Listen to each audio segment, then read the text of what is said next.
With its ever-expanding family of launchers, ESA continues to secure independent access to space for Europe.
India, you are live now.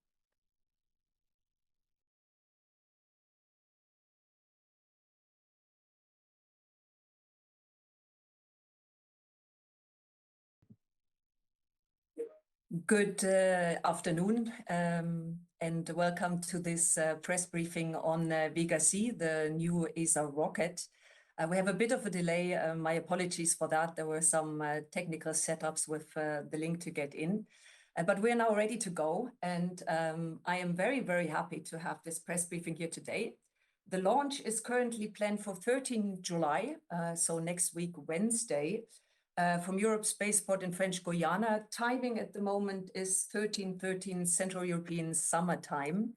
And I am here today joined by three of our guests, three of our speakers. And to start with Stefano Bianchi, who is ESA's Head of Flight Programs Department. Welcome, Stefano. And then we have Benoit Pouffary, if I pronounce that correctly, ESA Vega and Space Rider Launch Systems Engineering Manager. Welcome. And Ettore Scardecchia from Avio, Head of Engineering. Welcome. And Mario Cosmo, ASI Director of Science and Research. Thank you so much for being here today. And with this, I would like to give the word to Stefano Bianchi for an introduction to Vega-C and the role of space transportation systems in all of this. Thank you, Stefano. Thank you, Ninja, and good morning from Kourou to everybody. Here it's still 11 o'clock. And we are living the final days of preparation of this maiden flight. And as all maiden flight, there is a lot of tension. There is and a lot of effort, I have to say, from all the teams. And this effort is now converging into the 13th of next 13th of July, 8 o'clock is the rendezvous. So now, why Vega-C? Vega-C is, we call it consolidation, but it's basically a substantial improvement with respect to Vega, a substantial improvement which was decided in 2014. It was a joint decision of participating states in ESA to join between Ariane 6, the new launcher, of a family of Ariane, and Vega to have the same engine for the first stage, and with objective to reduce cost, basically, by producing more and more this engine, a solid propellant engine, which will replace the P80 of Vega. So we have a completely new launcher, which comes from the heritage of Vega, of course. We did the 20 launch from Vega, and the first launch was 10 years ago.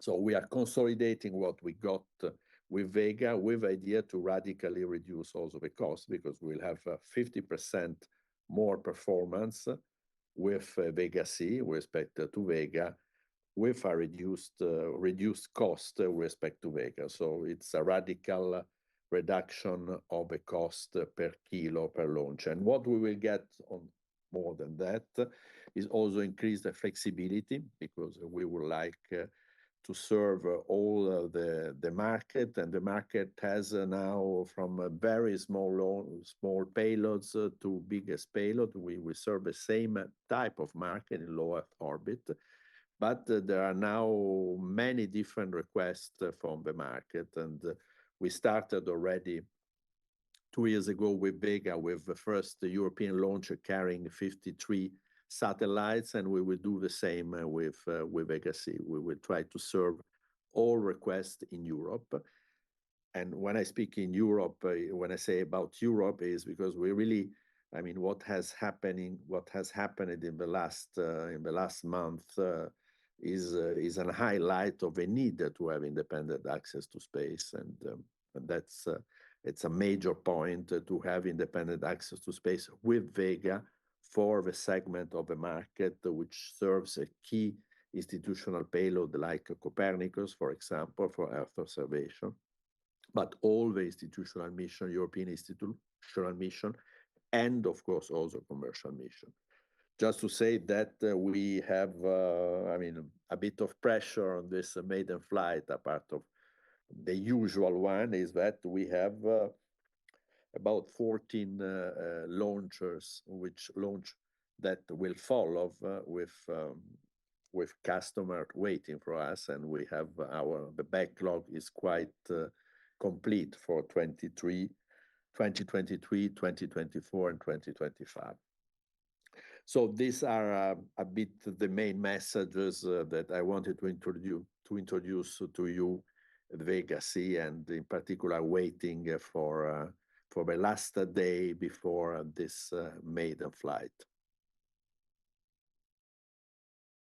Thank you, Stefano. And with this, I would like to give the word to Benoit, who will go a bit more into detail what concerns the Vega-C rocket and the timeline, and a few more of the details I'm sure all of you are curious to hear about. Benoit, the floor is all yours. Thank you, Ninia, and good morning to everybody. So a few words about the key figures of Vega-C. Indeed, this new version of Vega will be a 35-meter height launcher for a mass at liftoff of 210 tons. The increased performance that was mentioned by Stefano Bianchi before of nearly 50% increased performance with respect to Vega is mainly brought by the introduction of two new solid rocket motors as first and second stage of the launcher that are called the P120C and the Zefiro 40. To be noted that this engine of the first stage is the one that is common with the upcoming Ariane 6 launcher. This being said, it has been also introduced an increased performance at the levels of the fourth stage with an increased propellant loading. And this increased performance goes with an increased diameter of the fairing, allowing to bring payload that are bigger, but also to increase the versatility of the missions of the Vega launcher, for which it was performed in the last years the proof of concept of SSMS, a dispenser for multi-payload missions that will become a standard for Vega-C, benefiting the maximum of also the introduction of innovations at the level of the avionics of the launcher, making it more simple to embark these multi-payload missions. Going ahead with the mission timeline, so the first mission of Vega-C launcher next week.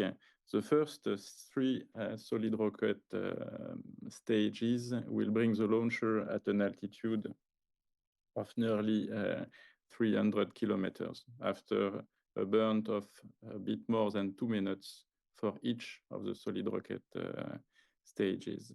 After that, the mission will be followed by a first ballistic phase before the first AVUM ignition. So the AVUM is the name of the fourth stage. That will be followed by a longer ballistic phase, nearly 1 hour, before the second AVUM ignition that will be performed just prior to the release of the main payload, LARES-2. So this will take place, this first separation after 1 hour and 24 minutes of mission. After the payload separation, this first payload separation, it will take place 2 other AVUM ignition, leading to the separation of the CubeSats in a sequence of the release of 4 deployers, which will bring to the final end of the mission after 2 hours and 25 minutes of the mission. Thank you all for your attention. Thank you very much, Benoit. And with this, I would like to give the word to Mario Cosmo from the Italian Space Agency. Italy has a very strong role to play in Vega-C from an industrial side. And with this, I will give the word to Avio in a moment. But the main principal payload on Vega-C for the VV21 flight is the LARES-2, a scientific mission. And I know that Mario is very keen to tell us a bit more about this payload. Yes, good afternoon. Thank you very much for inviting me. Yes, indeed, we are very keen on the launch of LARES-2. As a matter of fact, as it was mentioned before, 10 years ago on Vega maiden flight, there was LARES. So this is, as a matter of fact, the measures. LARES is a geodetic satellite. So it's a passive satellite which will be followed by the ground with laser beams, and its orbit together with LARES will study and possibly determine an effect of the principle of the theory of relativity. So it's very interesting. We are very happy that we had this opportunity to fly, and as a matter of fact, it won't be the only satellite, Italian satellite, flying on Vega. There will be other nano satellites, and which, I mean, as it was said before, it's part of the versatility of this rocket to have all this flexibility to launch all kind of, to address all kind of space missions. So thank you very much. Thank you very much, Mario Cosmo from the Italian Space Agency, ASI. And with this, I would like to give the word to the prime contractor of Vega-C, Ettore Scardecchia from Avio. Welcome.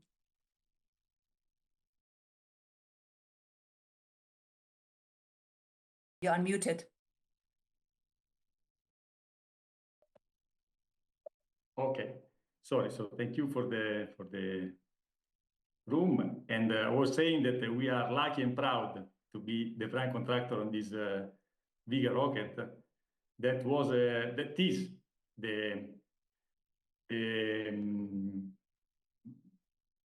what comes from a long story of collaboration from Avio, with ESA, with ASI, with all the European companies that participate to this project.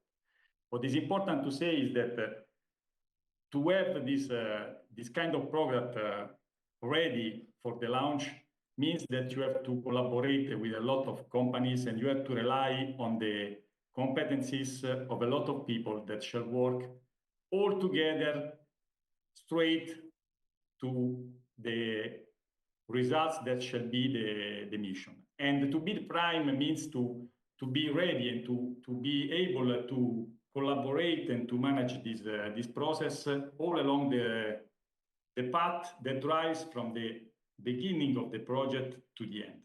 I remember after the Vega flight, when we were starting to think about Vega-C, and we started from scratch, from white paper, with working groups, looking to what could be the first stage, looking to what Stefano Bianchi was saying, how to reduce the cost, how to improve the performance, how to make it possible, making use of European collaboration, European competencies, and so on.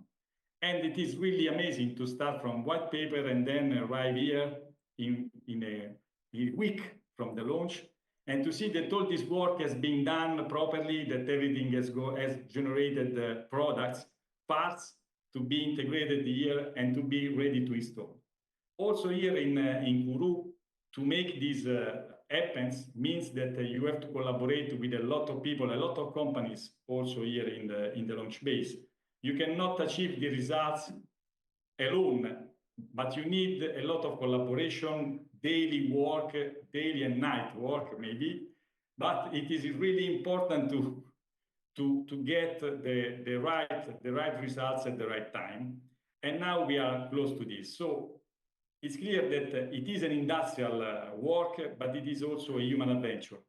And I think that in this case, you cannot achieve results if human does not converge working like one human guy. That's all on my side. Thank you so much. And with this, I would open the floor to questions and answers, of course. And I would invite the journalists listening in to flag in the chat on the right-hand side here in the environment to flag if they are having questions. You don't necessarily have to write down the questions, But we will then give you the word and unmute your microphone because you will not be able to do that. And I see we have a first question here from Paolo Riccibiti from Il Messaggero. We will see if we can hear you now. Paolo, can you hear us? I can hear you. Do you hear me? Yes, very well. Okay. It's a question to Mr. Scardecchia. And you are an expert long-distance runner and have been with Avio for many years. In between you technicians, what is the difference in feeling between the race to launch Vega 10 years ago and the today race to launch Vega-C? Okay, this is a good question. You know that I was personally present here for the launch of Vega, and now I am so lucky to be here also for Vega-C. As I said, it's an adventure. There are a lot of differences because obviously Vega was the first time we were really unexperienced on launching a vehicle. So we were exploring everything as a first time with a lot of support, obviously from ESA, from the space agencies, Italian space agency, everything to support our experience in launching first time. And everything went well. Now, we are more aware of what means to launch. We are more aware of all the risks that could happen during a launch campaign. And we want to stay really calm and maintaining the right concentration to avoid any risk and to avoid to have something that you can not manage properly because of the fact that we did already 20 campaigns. But in any case, it's a first time. And in terms of, let's say, feeling and emotions, it's always a first time. So the team is really motivated as it was in the first flight. And we rely on this motivation of all the team, of all the companies that are here in Kourou to have, let's say, a good flight. Okay? Thank you very much. Thank you very much, Ettore Scardecchia. And with this, I would like to give the word to Matteo Marini, who has a question about the flexibility of Vega-C. Matteo, can you hear us? Or can we hear you? Yeah, I hear you. Can you hear me? Very well, thank you. Go ahead. Thank you. It's a question for whoever want to answer me is about the flexibility. And if you could then again, what height will be each of the payloads released for this first flight to demonstrate the technology and the flexibility of Vega-C, and how many times the Avion Plus will be reignited? And just another question: how many flights have by now booked of Vega-C? Thank you. So I was on the first question. We are very high because one of the need of LARES is to be quite high to perform correct measurement of orbit disturbances. So we are a bit less than 6,000 kilometers for the LARES separation, and we will go down about 50 kilometers for the separation of a CubeSat. So, which would be, with respect to other orbits of Vega, I think we are on the record one. With respect to the second question, as I said, we have a manifest which is complete for the year 23, 24, and 25 with 14 launches. Which some of these are already signed, some other are still of ESA but not yet signed. But we are quite confident that we will be on Vega. So, and that of course is linked to the results of a flight, and that is fundamental. But again, there is an excellent response of the market, in particular institutional and also commercial for Vega in the next years to come. Thank you.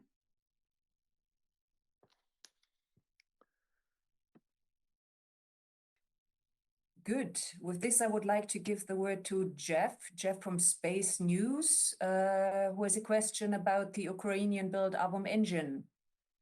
Jeff, can we hear you? Good morning, good afternoon. Can you hear me? Yes.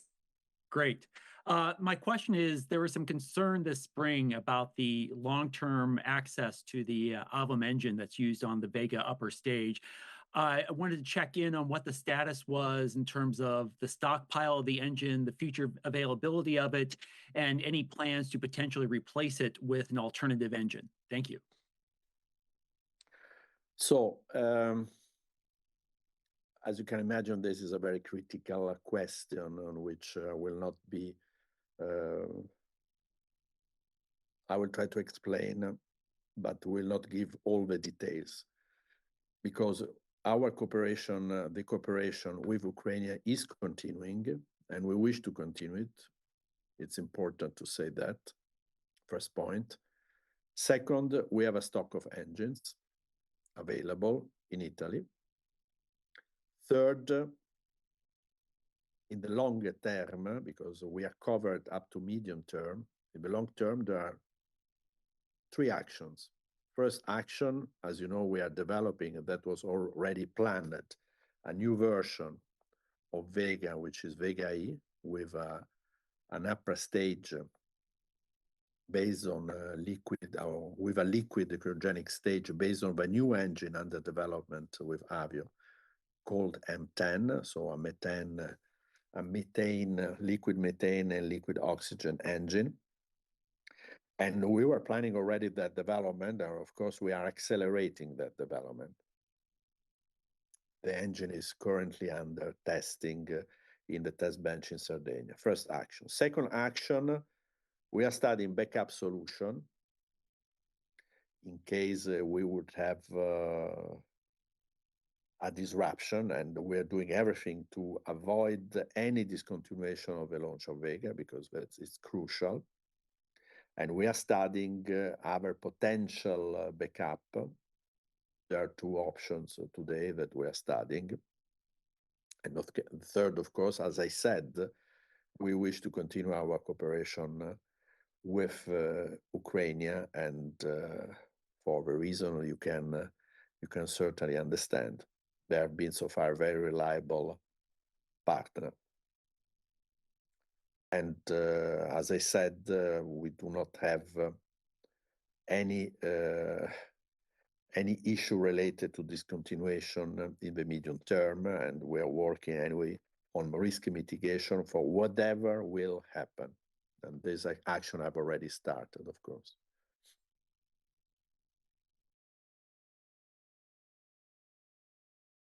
Thank you, Stefano Bianchi. The next question is from Veronique from Le Figaro. Veronique, can you talk?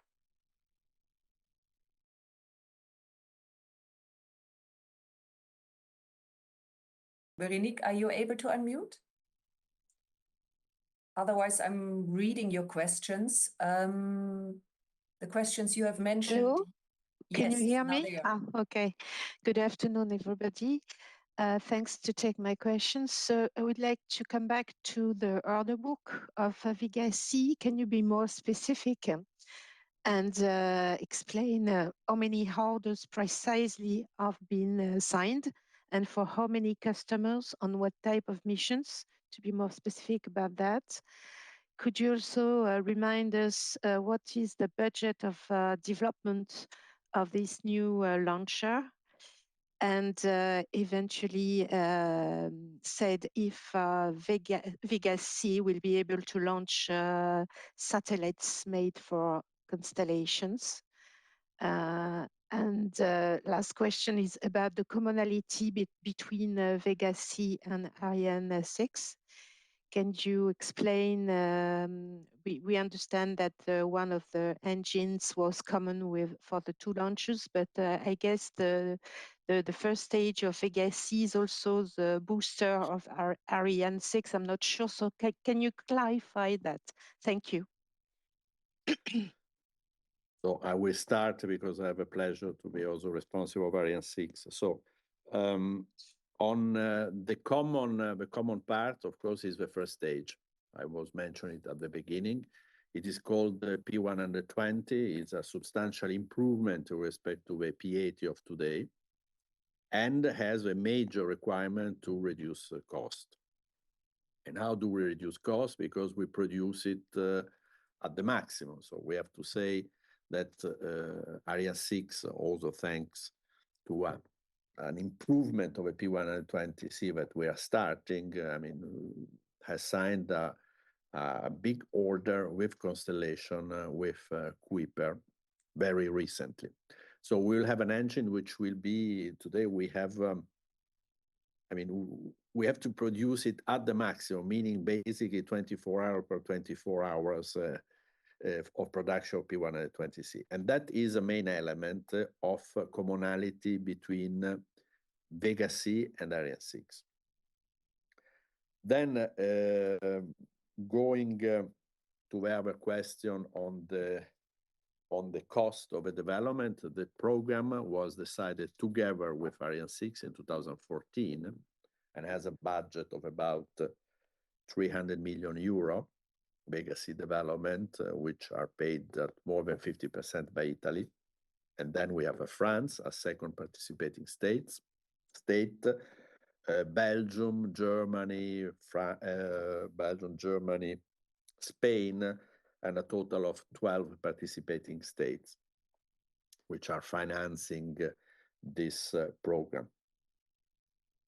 And for the last question, again, I insist on the fact that we plan to have 5 launches in 23, 4 launches 24, and 4 launches 25.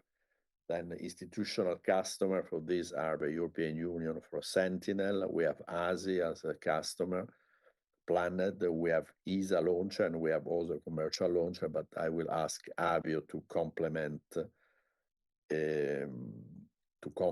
on what has been signed or not. But of course, this is also a task mainly from Arianespace, which is ensuring the commercialization of the launcher. But I think the main message is that we have 14 launches to be performed from the maiden flight up to 2025. Yes, I would add also that some customers cannot be disclosed as well. So I think that what the information that already has been given are complete. And I want to add simply that for sure Vega-C can be used for the launch of constellations. Obviously, constellations in low Earth orbit of such a dimensions that could fit on the performance and on the size of the existing fairing of Vega-C.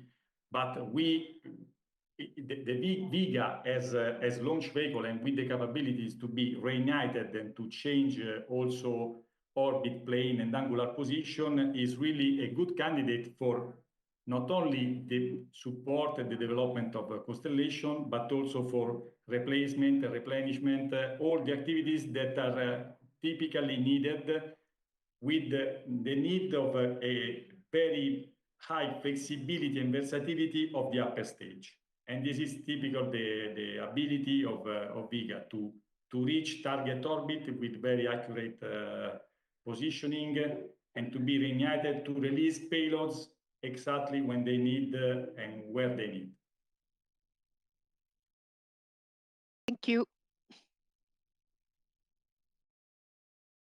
Thank you very much, Veronique. The next question is from Rosa Bastiero from Radio Nacional de España. She says she does not have a microphone, so she will not ask the question herself, but she is very interested in the Spanish contribution to Vega-C. How does that look like? So Spanish contribution on Vega-C. So Spain has supported Vega from the beginning with basically the industrial structure, which is also working on Ariane, and they are contributing at more than 6% to the development of Vega-C. And the main contribution are the structure of the upper stage, which is CASA of the Airbus Group in Madrid. Then we have a key element of avionic, which is the multifunctional unit. It's really the heart of the avionic, which because it distributes the order to the full launcher, which is produced by CRISA, also in Madrid, also the group Airbus. Then we have the antennas, and we will come in the of Sener, the telemetry antenna, and we are also developing a new inertial reference system that will be used in the next flight with Sener. So there is a substantial support and industrial contribution of Spain on this project. Thank you very much, Stefano. Next question is from, oh, there are a lot of questions suddenly coming in. Next question is from Antonio Locampo. Antonio, can you hear us?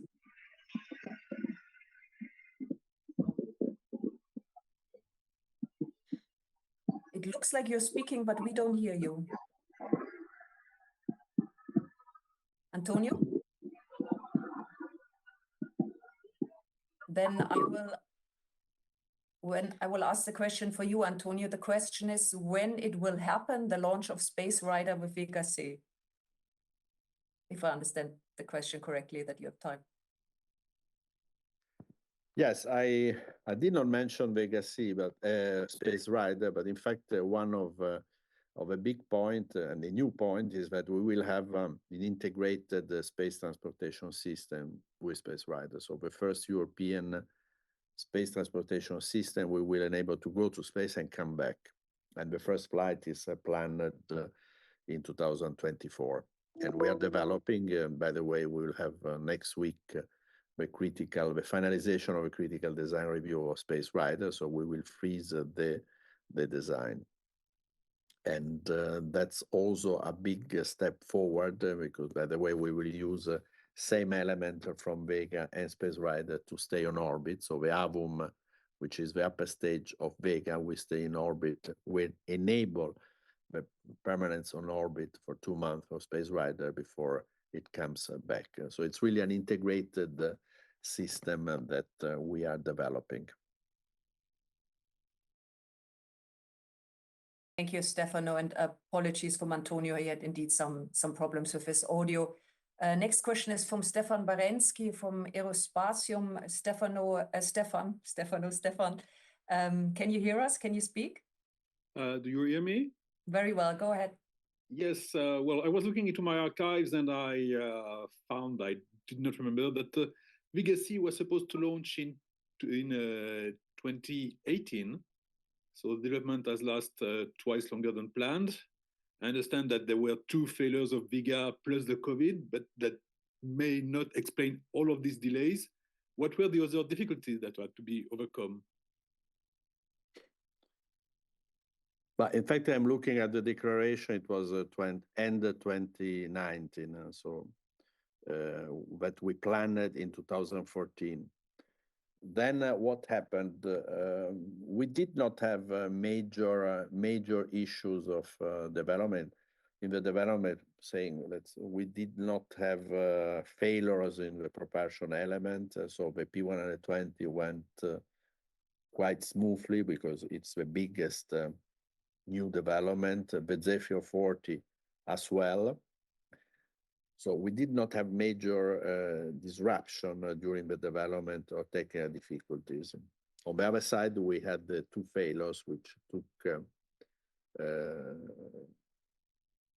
a lot of attention, also the development team, to be solved, and of course the COVID, which was not helping.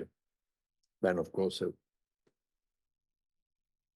there are no development which proceed without some difficulties. We had problems in particular on the avionics, on the batteries, because there are new batteries. But this, I mean, I don't even mention it because with respect to our problems in development, these are really little things. Again, the delay is mainly linked to the 3 points you are mentioning. and the original planning was end 2019.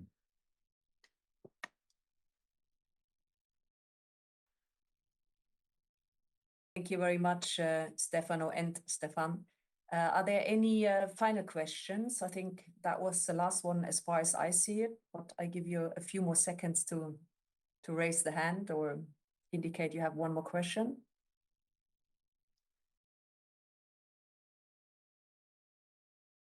Then I think that was it. Oh, one last one here from Flugrevue, Ulrike Ebner. Ulrike, we will try to unmute you for a moment, then you can ask the question yourself if you are able to. Ulrike, can you speak? Do you hear me? Yes. Hello. Thanks for having me. What is your opinion about the different micro launcher development programs running at the moment in Germany, as well as the Maya launcher from Ariane Group? Is that kind of a competition for Vega-C, or do you see it with ease and not with pain? Thank you.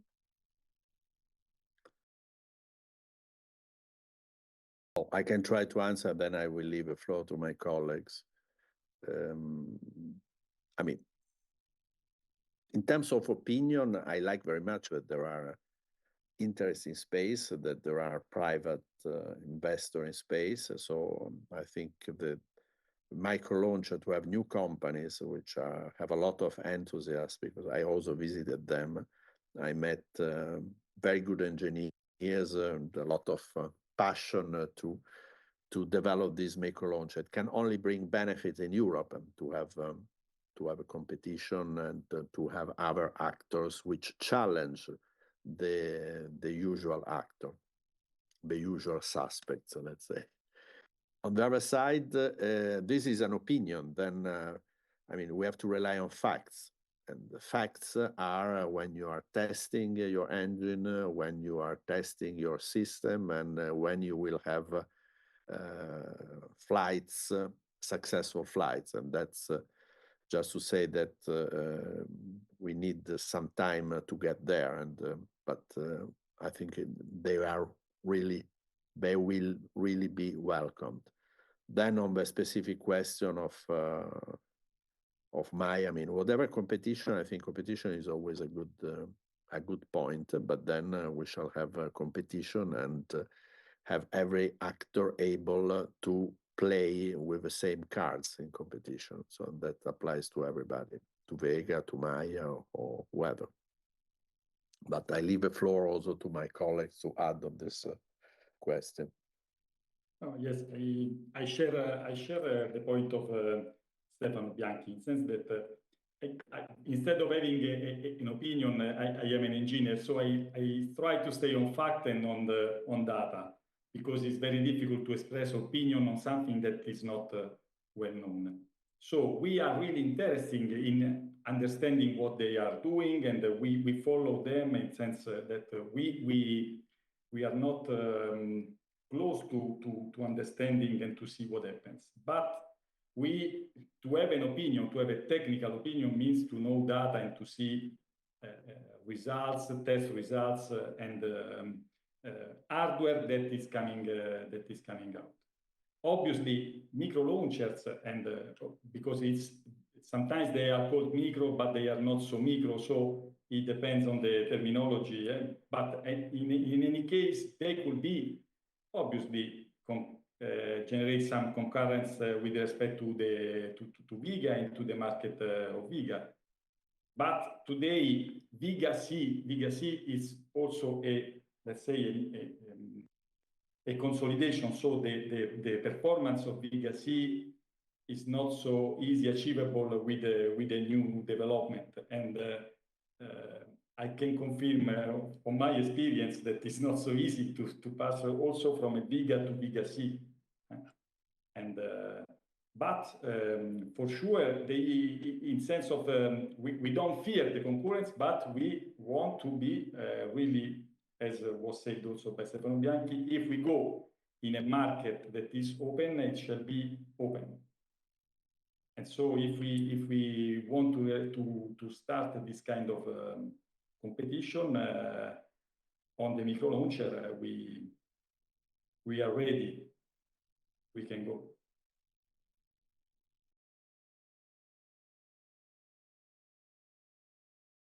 Thank you, Ettore. There is a final question from Matthew Russell. Matthew, can you hear us? Yes, I can hear you. Yep. Yes, very well. Go ahead, Matthew. Yeah, the final question is about the AVM burn. I just wanted a bit of clarification around how many burns there'll be on this particular mission and where that final upper stage will end up on the final burn. And also just a secondary question about if the AVM is part of the Space Rider, does that mean with Vega-E that the Space Rider will have that next generation cryogenic engine attached to it?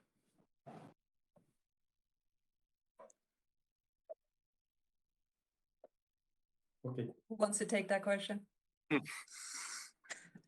On a Space Rider, yes, the AVM is a part of Space Rider today.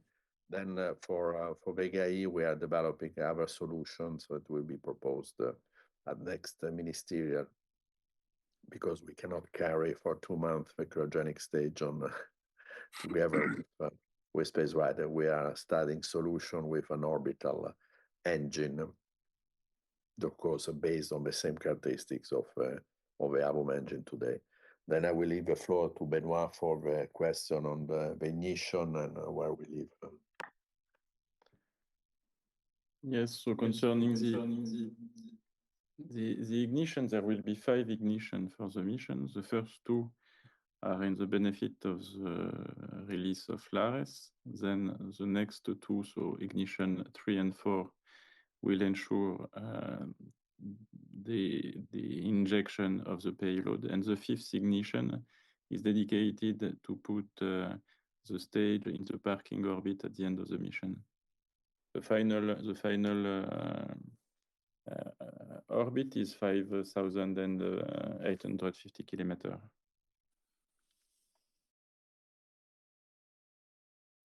Excellent. Yeah, thank you. Good. I think that was the last question as far as I can see, and we're also close to the end time now. So I would like to thank a lot our 4 speakers here today, and of course all the journalists that have joined us here. We're looking forward to a successful launch next week. Please join us. There will also be a live broadcast, and please don't forget there's also an excellent media kit available, translated also into several European languages. The link to that you can find here in the chat on the right side. Thank you so much for joining today, and I hope to see you soon. Thank you. Goodbye. Goodbye.